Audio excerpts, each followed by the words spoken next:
دعا میں وسیلہ کسی بھی بزرگ کا نام لیا جا سکتا ہے؟ میرے بھائی دعا کھیل ہے، ایسے ہی ہے؟ کیا ہے؟ عبادت ہے۔ دعا کیا ہے؟ کھیل نہیں ہے۔ تو دعا جب عبادت ہے تو عبادت اپنی اپنی مرضی کے مطابق یا کسی کی مرضی کے مطابق؟ کس کی مرضی کے مطابق؟ اللہ اور اللہ کے رسول علیہ الصلوۃ والسلام کی مرضی کے مطابق، اپنی مرضی کے مطابق نہیں۔ یہ ہم نے مان لیا دعا عبادت ہے۔ یہ کیسے ہم نے مان لیا؟ کیونکہ حدیث میں آیا ہے، ترمذی شریف کی حدیث ہے، فرماتے ہیں نبی علیہ الصلوۃ والسلام الدعاء هو العبادہ، کہ دعا عبادت ہے۔ اب عبادت کا طریقہ کار نبی علیہ الصلوۃ والسلام نے بتایا ہے کہ نہیں بتایا؟ اسی کام کے لیے تو آپ آئے تھے کہ عبادت اللہ کی اور طریقہ عبادت جناب محمد صلی اللہ علیہ وسلم کا۔ اب آپ نے دعا کے آداب بتائے ہیں کہ نہیں بتائے؟ جی، یا آپ نے کہا تھا میرے بعد تم بیٹھ کے میٹنگ کر لینا، طے کر لینا خود ہی؟ جی بتائے ہیں۔ جی کیا بتایا آپ نے؟ آپ نے بتایا کہ دعا کے شروع میں اللہ کی حمد و ثنا بیان کرو، اللہ کی تعریفیں کرو، اور اس کے بعد آپ نے کہا میرے اوپر درود پڑھو۔ یہ دعا کے آداب ہیں کہ نہیں؟ کہیں پہ آپ بتاتے ہیں کہ دعا صبح کی نماز سے پہلے تہجد کے ٹائم کی جائے تو قبولیت کا زیادہ امکان ہے۔ آپ فرماتے ہیں اللہ تعالیٰ اس وقت رات کے آخری تہائی میں آسمان دنیا پہ نازل ہوتے ہیں اور آواز لگاتے ہیں، اعلان کرتے ہیں کون ہے جو دعا کرنے والا ہو میں اس کی دعا کو قبول کروں۔ تو یہ قبولیت کا وقت ہے۔ ایسے آپ نے اشارہ یہ بھی دیا ہے کہ جو حرام کھاتا ہے، حرام کا لباس پہنتا ہے، حرام اس کی غذا ہے، اس کی خوراک ہے، اس کی دعا کے قبول ہونے کے امکانات بہت کم ہوتے ہیں۔ یہ دعا کے آداب آپ بتا رہے ہیں کہ نہیں بتا رہے؟ کہیں پہ آپ کہتے ہیں کہ سجدے میں دعا کی جائے بہت قبول ہوتی ہے، کہیں پہ آپ کہتے ہیں تشہد میں جب یہ دعائیں پڑھ لی جائیں تو اس کے بعد دعا جو کرنا چاہو کر سکتے ہو۔ یہ سارے دعا کے آداب بتائے جا رہے ہیں۔ کیا آپ نے یہ بھی بتایا ہے کہ دعا میں وسیلہ کس چیز کا دیا جائے؟ جی ہاں، یہ بھی بتایا ہے۔ آپ نے قرآن پاک ہمیں دیا، اس قرآن پاک کو جب ہم نے کھولا تو 9واں سپارہ سورہ اعراف آیت نمبر 180 اللہ فرماتے ہیں وَلِلَّهِ الْأَسْمَاءُ الْحُسْنَى فَادْعُوهُ بِهَا، اللہ کے اچھے اچھے نام ہیں، فَادْعُوهُ، اللہ سے کیا کرو؟ دعائیں کرو، بِهَا، ان ناموں کے وسیلہ اور واسطہ سے۔ یہ ایک وسیلہ کیا ہے کہ دعا میں اللہ کے ناموں کو وسیلہ بنانا۔ کس کو وسیلہ بنانا؟ کبھی اس کو وسیلہ بنایا ہم لوگوں نے اور کبھی بنایا ہے؟ اگر میں کہوں ہاتھ کھڑے کریں تو شاید 10% ہاتھ کھڑے ہوں گے۔ زیادہ تر لوگوں نے اس وسیلے کو کبھی استعمال نہیں کیا، جبکہ یہ وہ وسیلہ ہے جس کا قرآن میں آرڈر آیا، ترغیب آئی، انبیاء کرام علیہم الصلوۃ والسلام نے اسے اختیار کیا، امت کے علماء کرام کے مابین اس میں کوئی اختلاف نہیں ہے، اس میں اختلاف بھی نہیں ہے، پھر بھی اختیار نہیں کرتے لوگ۔ اور وہ کیسے؟ آپ کو رزق چاہیے، اللہ کا نام ہے رزاق، اللہ کا نام کیا ہے؟ آپ کہیں گے یا اللہ تیرا نام ہے رزاق، بہت رزق دینے والا، یا اللہ تجھے تیرے نام رزاق کا واسطہ مجھے رزق دے، یا اللہ تیرا نام ہے شافی، شفا دینے والا، یا اللہ تجھے تیرے نام شافی کا واسطہ مجھے شفا دے دے، یا اللہ تیرا نام ہے الوہاب، بہت دینے والا، یا اللہ تجھے تیرے نام وہاب کا واسطہ مجھے اولاد دے دے۔ آپ نے بڑے گناہ کیے ہیں، اب پشیمان رہتے ہیں، نادم ہیں، اللہ سے معافی حاصل کرنا چاہتے ہیں، اللہ سے کہیں یا اللہ تیرا نام ہے غفور، تیرا نام ہے غفار، بہت معاف کرنے والا، یا اللہ تجھے تیرے ان دو ناموں کا وسیلہ واسطہ دے کے کہتا ہوں مجھے معاف کر دے۔ تو میرے بھائی یہ ہے اللہ دعا میں اللہ کے ناموں کو وسیلہ واسطہ بنانا۔ اس میں اختلاف ہے نا؟ اس میں اختلاف ہے؟ نہیں ہے۔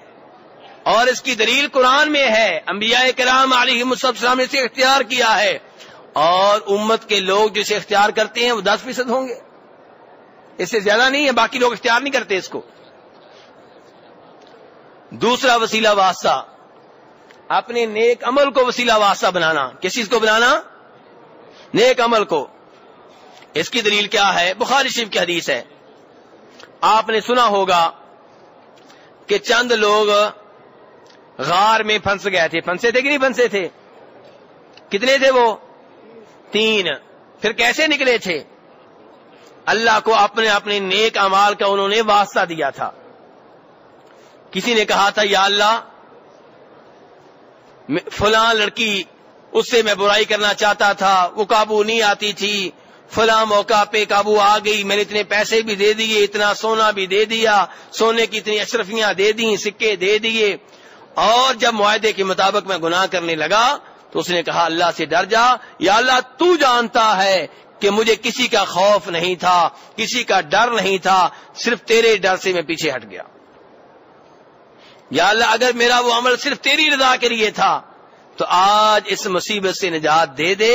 اس نے دعا کی اور غار کے دہانے کے سامنے چٹان آ چکی تھی، تھوڑا سا سرک گئی، پیچھے ہٹ گئی، لیکن ابھی بھی راستہ نہیں بنا تھا۔ دوسرے نے بھی ایسے وسیلہ واسطہ دیا اپنے نیک عمل کا، امانت داری کا۔ تیسرے میں وسیلہ واسطہ دیا والدین کی خدمت کا، اور تینوں کے واسطہ وسیلہ دینے کے بعد وہ چٹان ہٹ گئی، 3 آدمی باہر آ گئے۔ بخاری شریف کی حدیث ہے، نبی علیہ السلام نے بیان کی ہے۔ اس سے پتا چلا اپنے نیک عمل کو وسیلہ واسطہ بنایا جا سکتا ہے۔ قرآن پاک میں بھی آیا ہے ربنا اننا آمنا فاغفر لنا ذنوبنا، اے ہمارے رب ہم ایمان لے کر آئے۔ ایمان نیک عمل ہے کہ نہیں؟ فاغفر لنا ذنوبنا، اس لیے تو ہمارے گناہوں کو معاف کر دے۔ تو نیک عمل کا واسطہ، ایمان کا واسطہ دیا جا رہا ہے۔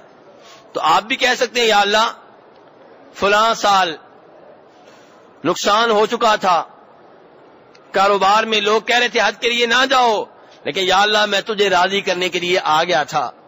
یا اللہ اس حج کا وسیلہ دے کے کہتا ہوں، اس کو واسطہ بنا کے کہتا ہوں کہ آج میرے بیٹے کو شفا دے دے۔ یہ کس چیز کا وسیلہ واسطہ ہے؟ نیک عمل کا۔ تو یہ جائز ہے میرے بھائیوں۔ اور تیسرے نمبر پہ وسیلہ واسطہ کس چیز کا ہے؟ زندہ نیک آدمی کی دعا۔ وہ آدمی جو زندہ ہے اور آپ اسے نیک سمجھتے ہیں، ہے کہ نہیں ہے اللہ بہتر جانتا ہے، لیکن نظر آتا ہے نیک ہے، تو آپ اس کو کہیں گے میرے لیے دعا کرو۔ اس کی دعا کا وسیلہ واسطہ اس کی ذات کا نہیں۔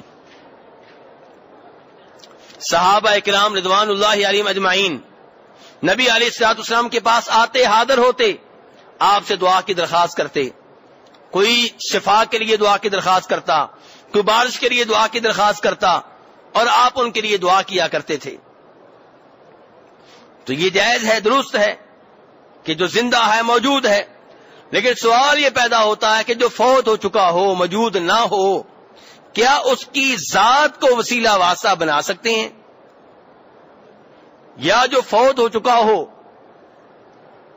اس کو یہ کہہ سکتے ہیں کہ آپ ہمارے لیے دعا کریں؟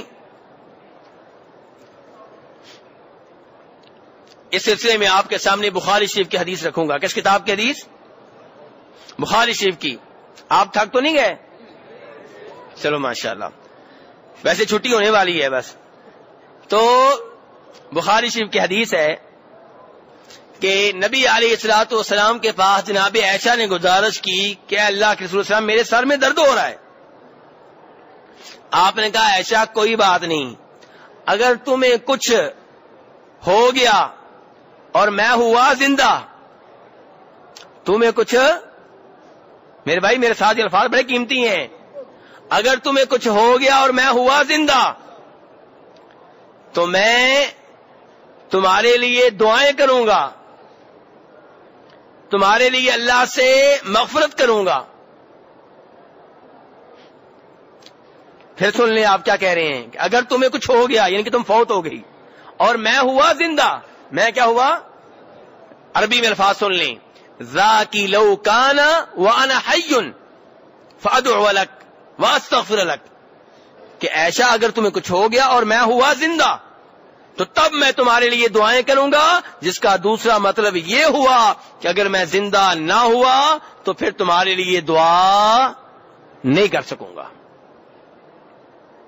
حوالہ دے رہا ہوں، آپ کہیں گے ہم نے بڑی کتابیں پڑھی ہیں، ہماری کتابوں میں لکھا ہوا ہے کہ قبر پہ جائیں تو نبی علیہ الصلوۃ والسلام سے یہ مانگیں، وہ مانگیں، آپ سے درخواست کریں کہ امت کے لیے دعا کریں، آپ سے شفاعت مانگیں، آپ سے یہ مانگیں، آپ سے وہ مانگیں، لیکن میں ان کتابوں کا ذمہ دار نہیں ہوں، میں حدیث آپ کو سنا رہا ہوں۔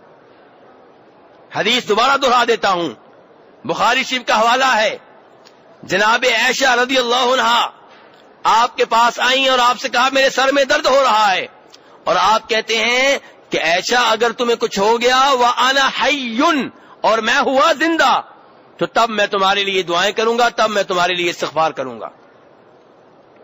تو اس لیے میرے بھائی، نبی علیہ الصلوۃ والسلام سے صحابہ کرام دعائیں کروایا کرتے تھے، لیکن جب آپ اس دنیا سے چلے گئے تب اس چیز کا تصور ممکن نہیں ہے، کیونکہ اب آپ کے پاس جانا ممکن نہیں ہے۔ کئی بھائی ہمارے نبی علیہ الصلوۃ والسلام سے وہ بھی محبت کرتے ہیں، ہم بھی محبت کرتے ہیں، وہ کہتے ہیں جی قرآن پاک میں آیا ہے کہ وَلَوْ أَنَّهُمْ إِذْ ظَلَمُوا أَنفُسَهُمْ جَاءُوكَ فَاسْتَغْفَرُوا اللَّهَ وَاسْتَغْفَرَ لَهُمُ الرَّسُولُ لَوَجَدُوا اللَّهَ تَوَّابًا رَحِيمًا، کہ اگر یہ نبی علیہ الصلوۃ والسلام کے پاس آتے ظلم کرنے کے بعد اور آپ کے پاس آ کر کہتے کہ اللہ سے استغفار کریں تو یہ اللہ تعالیٰ کو توبہ قبول کرنے والا پاتے، میرے بھائیوں جی ہاں، یہ اس وقت تک تھا جب تک آپ تک پہنچنا ممکن تھا، آپ تک آنا ممکن تھا، اب آپ تک پہنچنا ممکن نہیں ہے۔ ہمارے اور آپ کے سامنے دیواریں ہیں، 2-3 دیواریں ہیں، پھر قبر کی مٹی ہے، اس لیے اس کے اوپر اب عمل ممکن نہیں ہے، اسی لیے کسی صحیح حدیث سے ثابت نہیں ہوتا۔